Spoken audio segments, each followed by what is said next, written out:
मैं तुषार गांधी आज पटना आया हूँ। यहाँ जो सिविल सोसाइटी के एक्टिविस्ट लीडर्स हैं, जो ग्रुप्स हैं, उनके साथ विचार विमर्श करने कि आने वाले बिहार के विधानसभा चुनावों में हम किस तरह से असरकारक तरीके से चुनावों में हस्तक्षेप करें और चुनावों को के परिणामों को इन्फ्लुएंस करने की कोशिश करें। और मुख्यतः जो एनडीए अलायंस है, आरएसएस और उसके साथी दलों का, उसे कैसे हम हराएं। मैं जानबूझकर आरएसएस का नाम ले रहा हूँ क्योंकि बीजेपी तो एक मुखौटा है, असली नीति और असली कार्यक्रम आरएसएस के चलते हैं। तो हराना आरएसएस को है। पॉलिटिकली हम बीजेपी के खिलाफ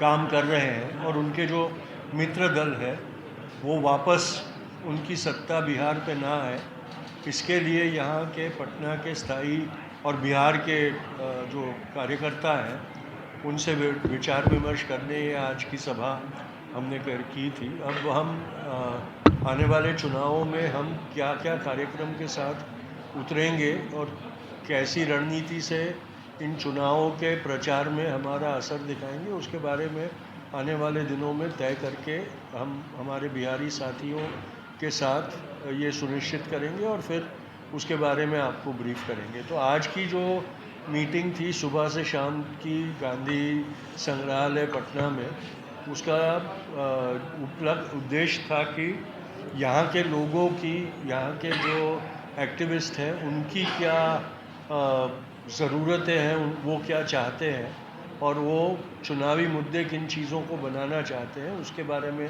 जानकारी हासिल करने के लिए आज सुबह से शाम तक का ये विचार विमर्श यहाँ हुआ है। मैं इसमें निजी तौर पर पहली दफ़ा बिहार में चुनाव के प्रचार और चुनाव पे असर करने के लिए जो भी मेरा योगदान दे सकता हूँ वो करेंगे। प्रस्ताव आया है कि कुछ यात्राएं की जाए, तो वो यात्राएं भी प्लान की करेंगे और जुलाई अगस्त में उसमें से कुछ कार्यक्रम हम शुरू भी कर देंगे। सर, एक सवाल रहेगा मेरा। आप चुनाव की बात कर रहे हैं, लेकिन आप जान रहे हैं कि वोटिंग होता है, जनता आपको वोट करती है, लेकिन वोट ट्रांसफर हो जाता है बीजेपी को या मोदी को, आप हार जाते हैं। ऐसे में कैसे चुनाव लड़िएगा आप? देखिए, इसमें जो ईवीएम का मैनिपुलेशन होता है, चुनावी प्रोसेस का मैनिपुलेशन होता है और सरकारी मशीनरी का दुरुपयोग किया जाता है, उसके बारे में भी हम एक ओपिनियन क्रिएट करेंगे जनता में, ताकि जनता को समझ में आए कि उनके वोटों को किस तरह से खारिज कर दिया जाता है। और हम चुनाव आयोग के साथ इसके बारे में कंटिन्यूसली डायलॉग भी कर रहे हैं और इस बार हस्तक्षेप, चुनावी प्रोसेस में हस्तक्षेप करने के बाद हम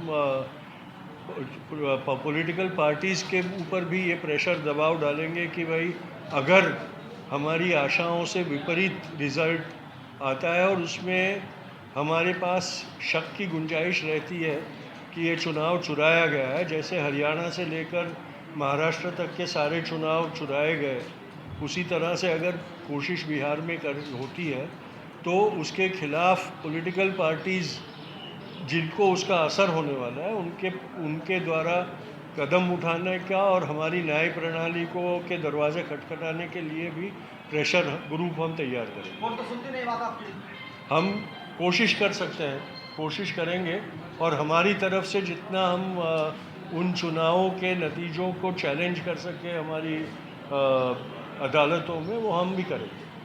सर, हालांकि आपने कहा कि आप जो रणनीति आज आपने सुबह से लेकर शाम तक जो मीटिंग की है उसमें जो आप बिहार में उतरे निजी रणनीति को लेकर आप बाद में ब्रीफ करेंगे, लेकिन एक तो बताना चाहेंगे किन मुद्दों को लेकर आप बिहार में उतरेंगे, लोगों के बीच क्या स्थानिक जो मुद्दे हैं और जिस तरह से नफ़रत की राजनीति सफल होती जा रही है, हमारा मेन उद्देश्य है कि ये नफ़रत की राजनीति को हम ख़त्म करें यहाँ, और जो हमारा सलोखा था और वो सारी जो संदेश है वो लेके हम इसमें उतरने की कोशिश करेंगे। हमारा मकसद है कि ये नफ़रत का आलम छटे और हम वापस सौहार्द की भाषा बोलने लगे, वो हमारा मेन मुद्दा रहेगा। उसके साथ साथ बिहार के स्थानिक मुद्दों को जो हमारे साथी यहाँ से हमको बताएंगे। उसका एक हम जनता का एक वचननामा तैयार करके जो हमारे साथी दल है उनको अपने मैनिफेस्टो में उसको इंक्लूड करने के लिए भी हम काम करेंगे। राहुल गांधी का क्या ख्याल है सर आपका? हाँ जी, राहुल गांधी के बारे में। राहुल गांधी इंडिया गठबंधन के एक वरिष्ठ नेता है। वो अपनी पार्टी की रणनीति तय करेंगे और उनके साथ हम जिस हद तक सहकार कर सके और जो वो चाहेंगे वो सहकार हम करेंगे उनके साथ। सर, बिहार में लगता है कि नीतीश कुमार जी को अब सरकार नहीं रहना चाहिए, किसी दूसरे को आना चाहिए सरकार में। हाँ, 20 साल वो सत्ता भुगत चुके,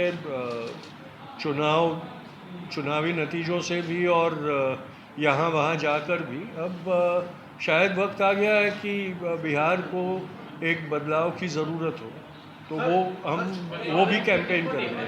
हाँ जी, हम तो हमारे साथी दलों में से ही लोगों को देखेंगे, लेकिन वो हमारा फैसला नहीं है, वो पार्टी फैसला करेगी। सर एक सवाल रहेगा मेरा, ये जब आपको बोला जाता है कि सावरकर की तुलना गांधी से की जाती है, तो आप कैसा फील करते हैं एज ए परपोता गांधी? हंसी आती है कई बार, क्योंकि जिसने अंग्रेज़ों की माफ़ी मांगकर उनकी शरणागत की थी, उसको स्वतंत्रता के हमारे संघर्ष के सेनापति के साथ अगर हम तुलना करने लगे तो ये हमारी मूर्खता है।